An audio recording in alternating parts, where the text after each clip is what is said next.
How to fix Uber Eats promo code not working error. Hi guys, welcome to our channel. Let's begin. In this video, I will guide you on how you can fix Uber Eats promo code not working error. The first thing you want to do is open Uber Eats app on your device. Make sure to sign into your account.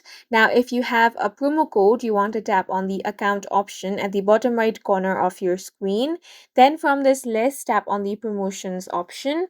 Now you simply want to enter your promo code on this box. Then you want to tap on the claim promo option. Now if you find this error that says promotion could not be claimed, then there might be a couple of reasons behind this. The first reason is that promo code can only be used once. So if you have already used this promo code before, it cannot be used again.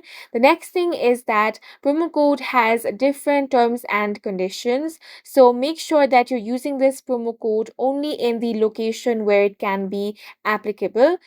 Next thing you want to do is check the expiration date of your promo code. Promo code has its expiry date, and after that expiration date, the promo code cannot be used. So make sure that you use the promo code before it expires. Now, if there is no issue with the promo code and you're still not being able to redeem it, you want to tap on the help option over here. Then you want to tap on account and payments. Now tap on I need to contact support, and you can simply write down your issue over here and tap on the submit option. Then the Uber Eats customer support will look into your issue and help you fix that. And that's it for this video. If you found it helpful, please make sure to hit the like button and subscribe for more videos like this.